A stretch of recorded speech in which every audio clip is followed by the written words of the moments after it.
ठीक है। घर में अगर पैसा जमा होगा तो पहला मुखिया के पास जमा होगा।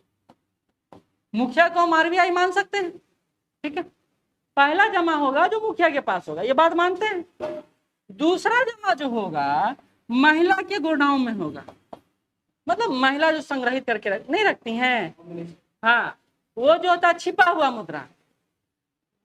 दूसरा, तीसरा जो मुद्रा होता है संपत्ति के रूप में जमा होता है, जो हम या तो फिक्स डिपॉजिट करते हैं या सोना खरीदते हैं या चांदी खरीदते हैं, इस तरह जमा होता है।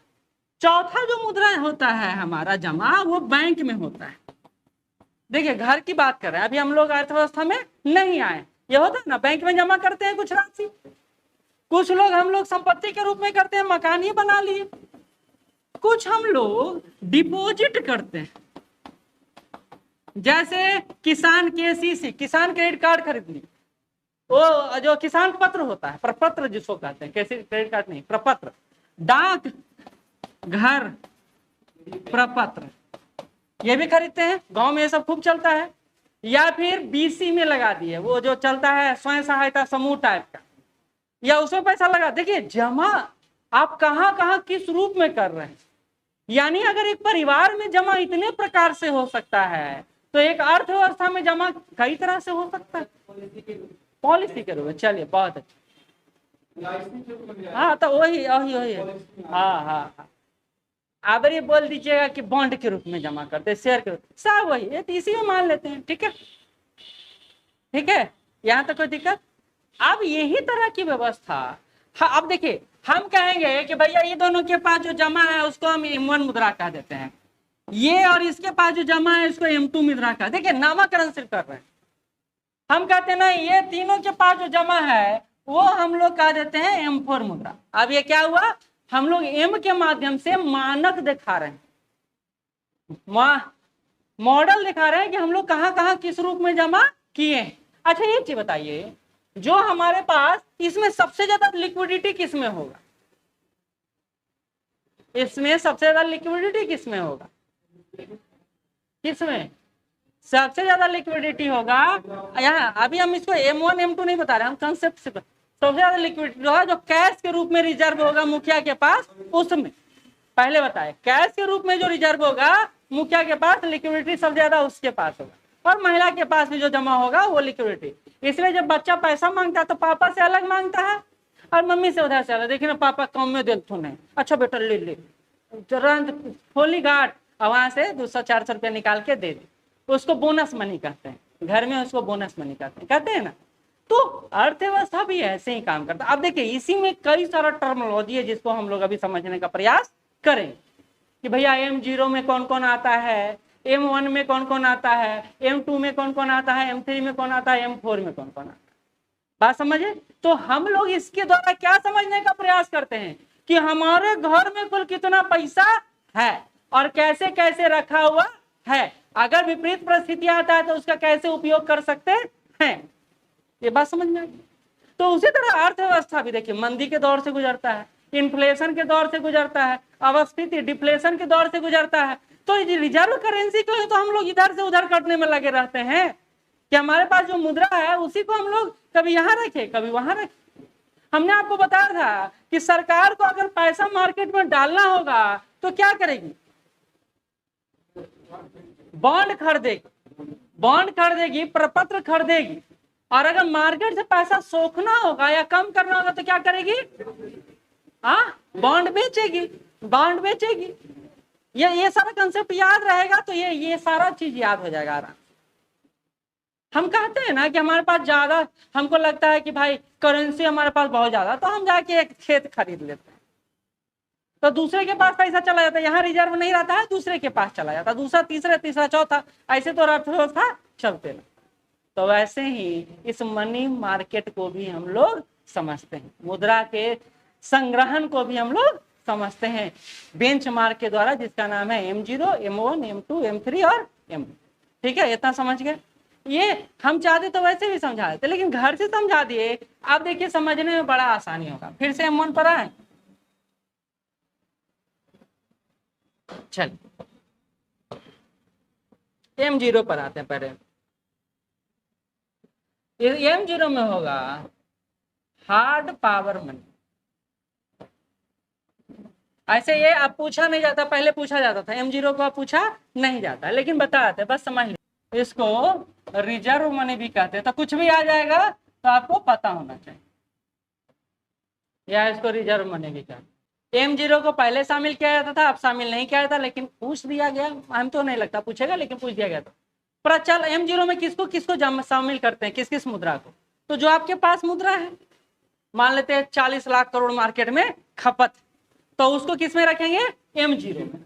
दूसरा, RBI के पास जो बैंक जाके जमा किया है कि भैया रखिए हमारे पास करेंसी ज्यादा है, तो उसको भी इसमें शामिल रखेंगे। तीसरा कहता RBI अपना पैसा IMF के पास, वर्ल्ड बैंक के पास या अन्य बैंकों में जमा रखता है। पिछले बार याद कीजिए कि हम लोग स्विट्जरलैंड के बैंक से पैसा निकाल रहे थे, याद है? ब्रिटेन से निकाल रहे थे, ब्रिटेन से निकाल रहे थे।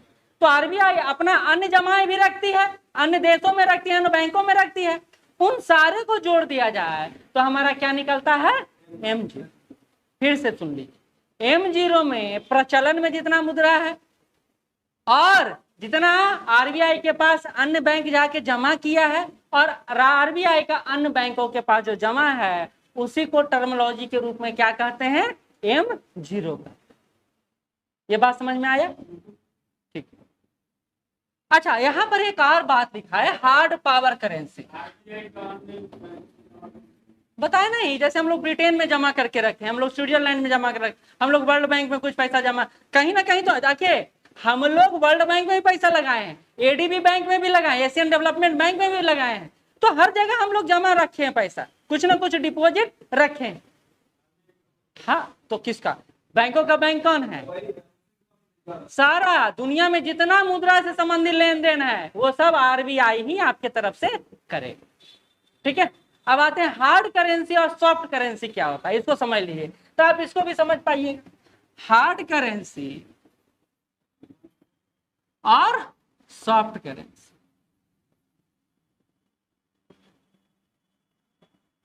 एक और होता है हेलीकॉप्टर करेंसी। आया था, पूछा था क्वेश्चन एक बार, हेलीकॉप्टर करेंसी। ठहरिए, आते हैं यहां पर।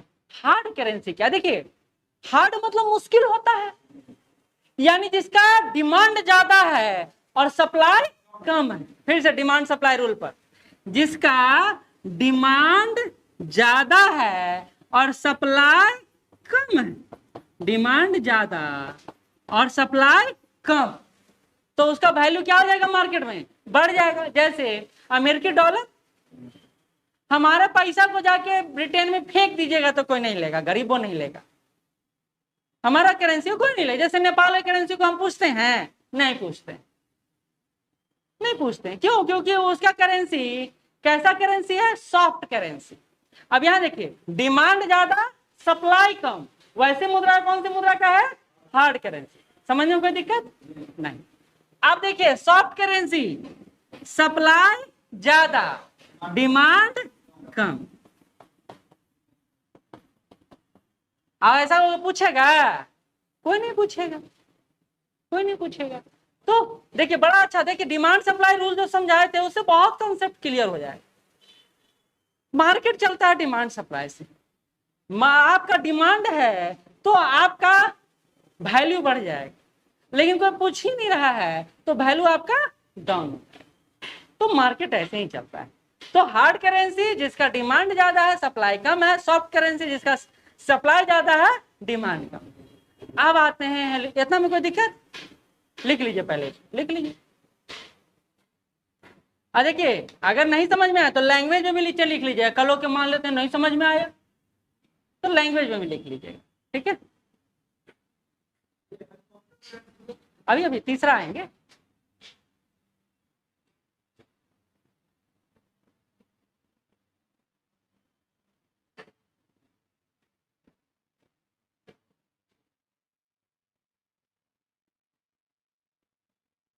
क्वेश्चन आया था, UPSC में आया था शायद।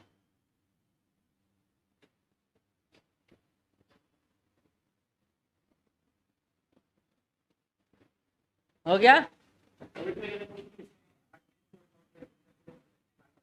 बिल्कुल ये तो देखे ना, आपको एक रूल बता दिए आप उसमें, लेकिन गोल्ड है जो धातु है, मुद्रा नहीं। बात समझिए, मुद्रा हो जाएगा, डॉलर हो जाएगा, येन हो जाएगा, अमेरिकी डॉलर के अलावा अन्य डॉलर भी है, वो सब हो जाएगा, यूरो हो जाएगा, रुपया हो जाएगा, नेपाली रुपया हो जाएगा, बांग्लादेशी रुपया हो जाएगा, लेकिन वो मुद्रा है, बाकी सब धातु है। यहां तक कोई दिक्कत नहीं, हो गया। अब आइए हेलीकॉप्टर पर, ठीक है। हेलीकॉप्टर के साथ इशू ये है कि वो आसमान में उड़ता है। और आप एक और टर्मिनोलॉजी सुने होंगे अभी चुनाव में, हेलीकॉप्टर कैंडिडेट, सुने? हाँ, डायरेक्ट गिरा दिया गया मैदान में, उसका कोई स्कोप नहीं था। अच्छा से बैठिए, अच्छा से बैठिए, देखिए क्लास को क्लास बनाए रखिए तो आपको भी अच्छा लगेगा ना। अब आते हैं नाखून पर, सुनिए, बीबीसी का 3 दिन पहले डॉक्यूमेंट्री, नाखून जो चबाने का आदत है वो बीमारी है, पहला नंबर चीज। दूसरा नंबर पर नाखून से कई सारा बीमारी आपको हो सकता है, क्योंकि नाखून में जो जमा होता है वो दुनिया का सबसे कचरा मटेरियल जमा होता है, और जब आप उसको चिबाते हैं तो वो आपके लार के द्वारा आपके शरीर के अंदर चला जाता है, तो आपको कई सारा बीमारी हो सकता है। और छोड़ दें नहीं, ये हम देख रहे थे, हम सबको आदत होता है, ऐसा नहीं कि आप ही को आदत, इसलिए महिलाएं हमेशा नेल पेंट ऊपर से लगा के रखती हैं ताकि नीचे कोई देखे नहीं। आप पुरुष के पास वो कैपेबिलिटी है नहीं, तो हम लोग चबा चबा के उसको खाते रहते हैं। हालांकि महिलाओं का नाखून बड़ा साफ सुथरा होता है। चलिए, नहीं आप देखे नहीं, महिलाएं हमेशा नाखून साफ रखते हैं, लेकिन गृहिणियों का नाखून गंदा रहता है, जो घर में काम करते। तो आपको क्या लगता है वो घर में कामों करें और आपके नाखूनों साफ करके दें? बाल बच्चा पाल रही कम है क्या? नहीं ना, नहीं। चलिए ठीक, आइए अब आते हैं हेलीकॉप्टर। देखिए समझ, हंसी आ रहा है ना। हेलीकॉप्टर कैंडिडेट जैसे होता है वैसे ही हेलीकॉप्टर मनी होता है। हेलीकॉप्टर कैंडिडेट में क्या करते हैं, हम पवन सिंह को एकदम डायरेक्ट उतार दिए बुंदेलखंड से कि भैया जाओ, वहां कोई उनका औचित्य नहीं, वहां जाके उसको हेलीकॉप्टर कैंडिडेट बोला जाता है। और हेलीकॉप्टर करेंसी मार्क फ्रीडमैन द्वारा एक कंसेप्ट दिया गया कि भैया आपके यहाँ मंदी चल रहा है, तो बोला हाँ मंदी चल रहा है, तो बड़ा आसान उपाय है। क्या उपाय है? तो रिजर्व बैंक को बोलिए अपने, जो भी आपके देश का है, कि करेंसी ज्यादा से ज्यादा छापे, और छाप के करेंसी हेलीकॉप्टर से ले जाए, पूरा गिराते रहे, और सबके पास पैसा पहुंच जाएगा तो सब जाके मार्केट में खरीदेगा। जिम्बाब्वे इस बात को सीरियस ले लिया, जिम्बाब्वे इस कंसेप्ट को सीरियस ले लिया। उसने क्या किया, 1 लाख का नोट, फिर 20 लाख का नोट, फिर 1 करोड़ का नोट, उसने नोटे पर नोट छाप दिया, और उसके 1 करोड़ का मूल्य क्या होता है? 10 रुपया। जिम्बाब्वे में इन्फ्लेशन हो गया हाई लेवल, हाई लेवल 500%, 2000% तक इन्फ्लेशन वहां बढ़ गया। अब वहां का सरकार तिल मिला रही है, उसका पैसा वो वहां का जानवरों सूंघने से मना कर रहा है। तो इस तरह का मनी जो मंदी की स्थिति में रिजर्व बैंक द्वारा यकायक छापा जाता है, और यह माना जाता है कि इसको लोगों तक ऐसे ही वितरित कर दिया जाएगा, इस तरह के कंसेप्ट को क्या कहते हैं? Helicopter currency. ये बात समझ में आ गया? यह एक काल्पनिक अवधारणा है, यह रियल कंसेप्ट नहीं, यह एक काल्पनिक अवधारणा है, क्योंकि ऐसा कभी संभव हो नहीं सकता। क्योंकि अगर आपके पास पैसा पहुंचेगा और उनके पास ही पहुंचेगा तो सब दौड़ के कहां पहुंचेंगे? मार्केट में। डिमांड और सप्लाई का रूल, डिमांड ज्यादा हो जाएगा, सप्लाई कम हो जाएगा, वस्तु का वैल्यू बढ़ जाएगा। तो जिम्बाब्वे में ही हुआ, जिम्बाब्वे में ही हुआ। 1930 का याद कीजिए, किन्स कॉन्सेप्ट दे के जो अर्थव्यवस्था को बचा दिए। 1930 में क्या हुआ, बोड़ा से बोड़ा पैसा, एकदम एनसीईआरटी में कार्टून में दिया हुआ है, बोड़ा से पैसा लेके जा रहा है और हाथ में वो छोटा सा थैला लेके आ रहा है। तो ये हो सकता है। तो उस मनी को कौन सा मनी कहेंगे? Helicopter money. लिख लीजिए, जब मंदी की स्थिति में रिजर्व बैंक द्वारा बड़ी मात्रा में मुद्रा छापा जाता है,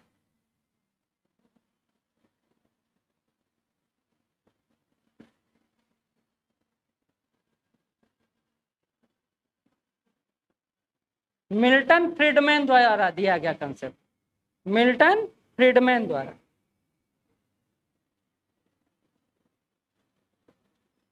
मिल्टन फ्रीडमैन कंसेप्ट कौन दिए? Milton Friedman.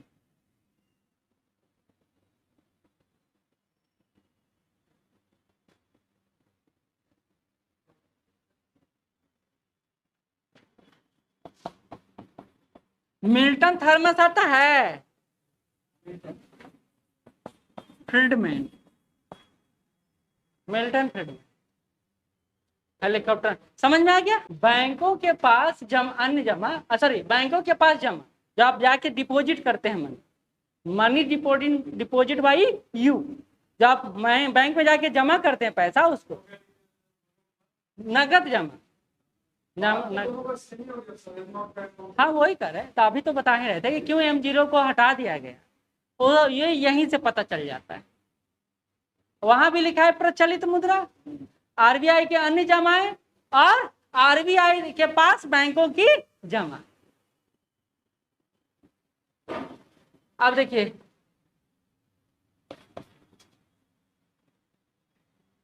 इसको कहते हैं, इसको ब्रैकेट में लिख लीजिए, इसको कहते हैं संकीर्ण मुद्रा, नैरो मनी। इसको कहते हैं M1 को, हाँ M1 को कहते हैं संकीर्ण मुद्रा, नैरो मनी, संकीर्ण मुद्रा, नैरो मनी। चलिए इस कंसेप्ट को समझिए, इसको नैरो मनी क्यों बोलते? बैंक कहता है कि हमारा पास इतना पैसा जमा करो कि हम उससे लोन दे सके, सबसे हम उससे इनकम जनरेट कर सके खुद का। लेकिन ये पैसा को आप देख के आपको ऐसा लगेगा कि भैया जब जरूरत होगा हम जाके निकाल लें। बैंक में अगर हम 1 करोड़ रुपया रखे हैं, सॉरी औकात से बाहर बोल दिए, चलिए 1000 रुपया रखे हैं, हम लोग का जो लेवल है उसी पे बात करते हैं, तो हमको आज जरूरत पड़ा तो आज ही जाके निकाल दिए, कल जरूरत पड़ा तो कल ही जाके निकाल दिए।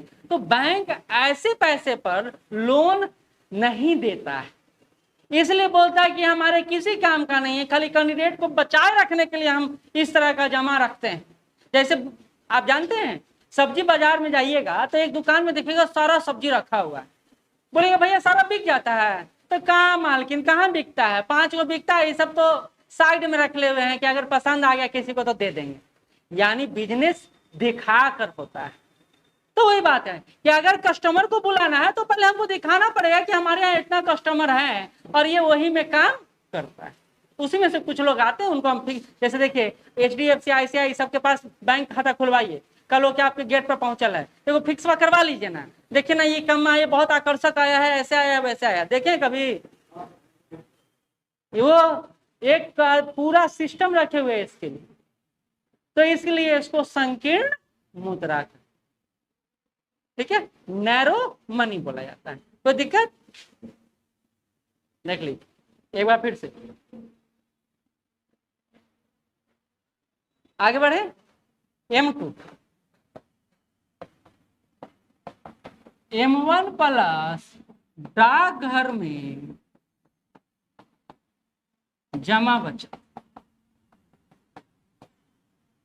डाकघर में जमा बचत,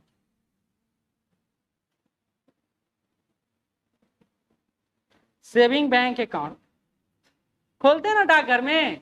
आपको पता ही हो कि हमारे देश में बैंकों से ज्यादा डाकघर ग्रामीण क्षेत्रों में ज्यादा है, तो हम लोग डाकघर के माध्यम से लेन देन ज्यादा करते हैं। इधर डाक प्रपत्र खरीदते हैं, गांव में बहुत एक्टिव था पहले, अब तो नहीं है, क्योंकि वित्तीय समावेशन यानी फाइनेंशियल इंक्लूजन हम लोग अब हर क्षेत्र में कर चुके हैं, तो बैंक हर एरिया में पहुंच गया है। तब भी गाँव में अगर आप जाइएगा और एक को तो बैंक रहता है, वो सरकारी बैंक रहता है, इतना भीड़ रहता है, कसमों कस रहता है, क्योंकि गांव में तो अभी तक ऑनलाइन पेमेंट पर ज्यादा विश्वसनीयता है नहीं। उसको पता है कि भैया हमारे मोबाइल जाता है, हमारे बेटवा ही कहाँ से ट्रांसफर कर लेगा पता नहीं, तो वो ऑनलाइन पर सिस्टम से दूर रहता है। तो गांव में ये व्यवस्था अभी भी है। तो हम लोग M1 के अलावा जो डाकघर में बचत जमा रखते हैं उसको हम लोग क्या कहते हैं, टोटल को M2 कहते हैं। देख लीजिए M2 कहते हैं। अब आते हैं M3 पर।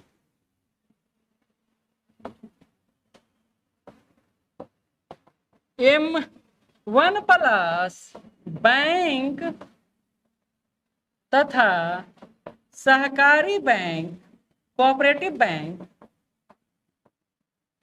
की जमा मुद्रा।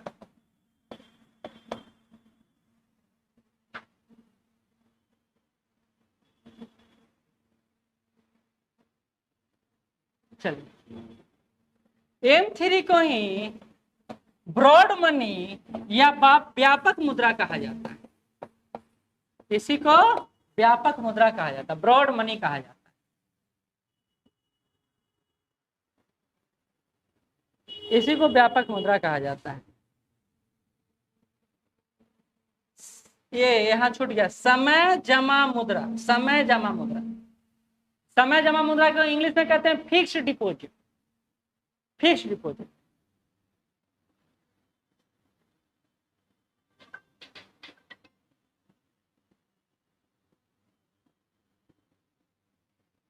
अब देखिए, इसी को व्यापक मुद्रा बोला जाता है। अभी मैंने बोला आपको नैरो मनी। नैरो मनी मतलब आपसे लोन नहीं दे सकते हैं, लेकिन फिक्स कर दिया आपके अकाउंट बैंक में आके, तो फिक्स कर दिया तो 5 साल के लिए तो पैसा मेरे पास है। अगर 5 साल के लिए मेरे पास है तो 5 साल तो हम उसको इधर से उधर कर ही सकते हैं। तो उस मुद्रा को हम लोग कैसा मनी का है, व्यापक मुद्रा है। एक बात और, M3 में डाक बचत जमा को शामिल नहीं किया जाता है। बात समझ में आ गया? नैरो मनी और ब्रॉड मनी के बीच अंतर समझ में आ गया? नैरो मनी होता है संकीर्ण, जिसको हम लेन देन नहीं कर सकते। ब्रॉड मनी होता है, कहते हैं ना, ओपन माइंड और क्लोज्ड माइंड। तो ये क्लोज है और ये एक तरह से ओपन। ये आपको कोई भी आर्थिक क्रिया करने से रोकता है बैंक को, और ये करने के लिए छूट देता है। ठीक है, अब आते हैं अगला है M4। M4 में होगा M3 प्लस पोस्ट ऑफिस की कुल जमा है। पोस्ट ऑफिस की कुल जमा, जिसमें KCC भी आ जाएगा, किसान बचत, राष्ट्रीय बचत पत्र भी आ जाएगा।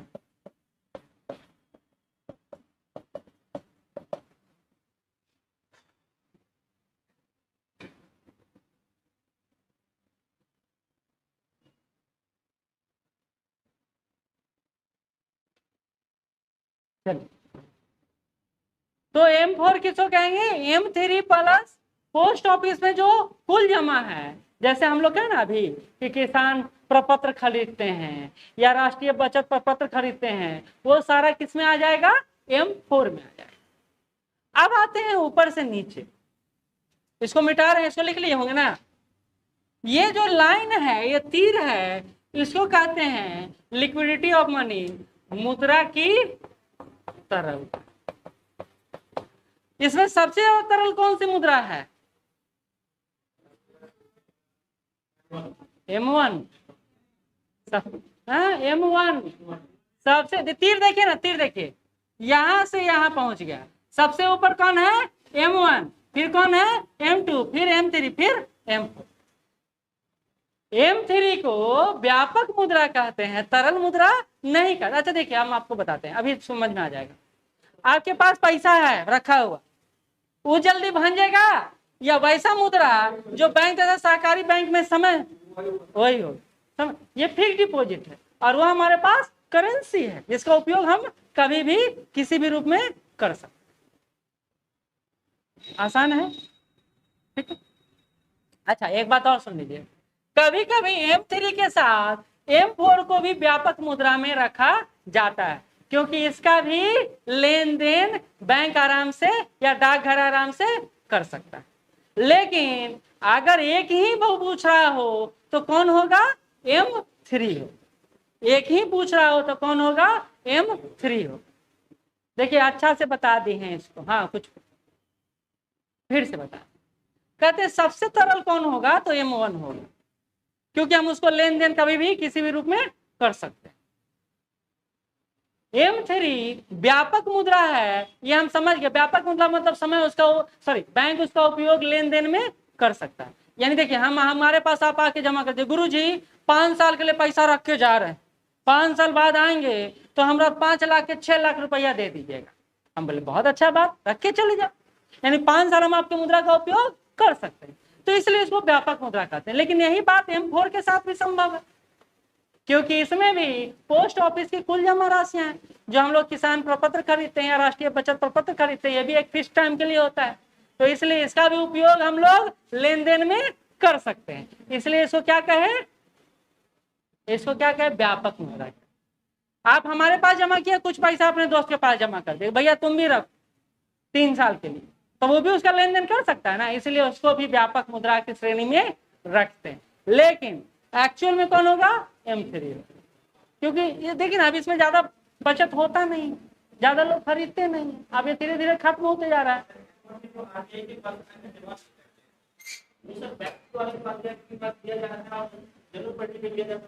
हाँ, अन्य जमाओं का मतलब है कि बैंक भी जमा किया और RBI खुद भी जमा की।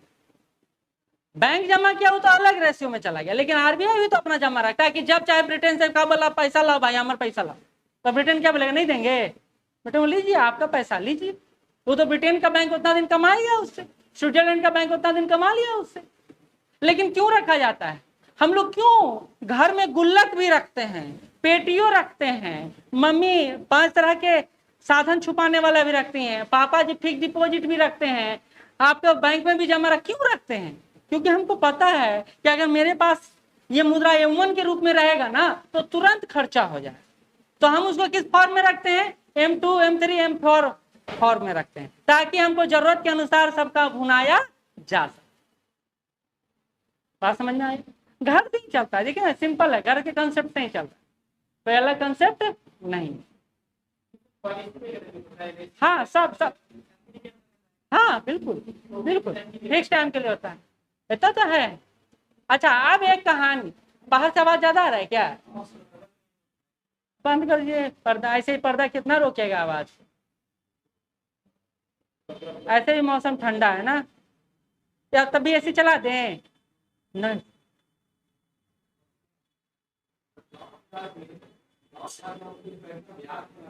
ना ना, वो मनी फ्लो में नहीं शामिल होता है, वो अनौपचारिक मार्केट है, अनऑर्गेनाइज मार्केट है, ऑर्गेनाइज मार्केट नहीं है।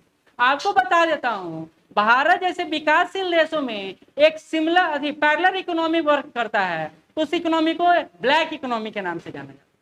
ये जो महाजन और ये सब वाला है वो उसी इकोनॉमी में चलता है, कर सकते, इसलिए तो BC खेलते हैं, इसलिए तो स्वयं सहायता समूह बनाए हैं, इसलिए तो हम लोग तो NFC बैंक बनाए हैं, फाइनेंशियल कोऑपरेटिव बैंक बनाए, फाइनेंशियल बैंक बनाए, क्यों बनाए, उसी के लिए बनाए। लेकिन उस समय क्या औपचारिकताएं हैं, भैया ये डॉक्यूमेंट दो, भैया वो डॉक्यूमेंट दो, लेकिन ब्याज लगाने के वाले के पास कोई डॉक्यूमेंट नहीं, वो विश्वास के आधार पर चलता है। लेकिन सब में दिक्कत है ना, तात्कालिक पैसा नहीं मिलता है, वो दीर्घकालिक हो जाता है। 1 लाख का क्या वैल्यू है आजकल, कोई वैल्यू है? हाँ चलिए, अब एक केस स्टडी आपको सुनाता हूँ, पैसे का वैल्यू क्या होता है। कल एक वीडियो वायरल हो रहा है, उस वीडियो में एक पत्नी अपने पति से संबंध विच्छेद के बदले जो पैसा डिमांड कर रही है वो है 6,16,300 रुपया के महीना, ये महीना एलुमनी मनी। हाँ हाँ, अब एक बात बताइए, जज ने पूछा भैया इतना के महीना क्या करिएगा, तो उनका वकील बोलता है कि मेरी मैडम ब्रांड के अलावा कुछ करवे नहीं करती, उनका चप्पलों रहता है 1-1.5 लाख का, वो होटलों में जाती हैं, रेस्टोरेंट स्वीट में रुकती हैं, उनके लिए तो इतना नॉर्मल सी बात है, तो हमारे क्लाइंट को 6 लाख प्लस पैसा दिया जाए। तो जज साहिबा कहती हैं कि आप ना एक्सटॉर्शन कर, शोषण कर रहे हैं, ये तो पति के, आप तो संबंध विच्छेद नहीं कर रहे हैं, आप तो खुशी खरीदने में लगे हुए हैं, और आपके पति और उनका जो जिम्मेदारी है, उनके माँ बाप है, उनके प्रति आपने नहीं सोचा। तो आप इस पर एक बार सोच के आइए, इस तरह का एक्सटॉर्शन मनी नहीं दिया जा सकता। हाँ, आप एलुमनी मनी में कुछ मांगिए कि हाँ 25,000, 30,000, 50,000, अब आप लग्जरियस लाइफ जी रहे हैं कि हमारा स्वर्ग जाना है, पैसा दो, तो हस्बैंड नहीं देगा, ये जरूरी नहीं। तो पैसे का वैल्यू हर जगह, जैसे दुनिया का सबसे महंगा डाइवोर्स जो है जेफ बेजोस का है, जेफ बेजोस का था, अभी तो इनका हो गया है। ट्विटर के मालिक कौन है? Elon Musk. तो ये सब शादी होता ही है टूटने के लिए, लेकिन क्या करिएगा, करता है। तो दुनिया में एक पर एक केस स्टडी है, ठीक है। चलिए, ये मेन था समझाना जो आपको समझाने का था। इसके अलावा मुद्रा में देखिए, भारत में 3 सिक्योरिटी प्रेस है, वो सारा आपके नोट्स में दिया हुआ है। वो सारा रटने वाला है, समझने वाला नहीं है। इसके अलावा टकसाल है, जो 4 टकसाल है हमारा, क्वेश्चन आया हुआ टकसाल से भी, टकसाल से क्वेश्चन आया हुआ है। ये सारा आप देख लीजिएगा, नहीं तो हमसे नोट्स मांग लीजिएगा। ये सब पढ़ाने वाला नहीं, रटने वाला है। ठीक, मेन कंसेप्ट मुद्रा में समझाने वाला यही था। ठीक है, एक क्वेश्चन आया था, बहुत पहले ही आया था कि 1 रुपया किस नोट पर आरबीआई के गवर्नर का सिग्नेचर नहीं रहता, तो 1 रुपया के नोट पर। एक और क्वेश्चन आया था कि हमारा जो भैया हमारा रुपया के पहचान दिया है वो किसने बनाया है, तो उस समय तो आसान था।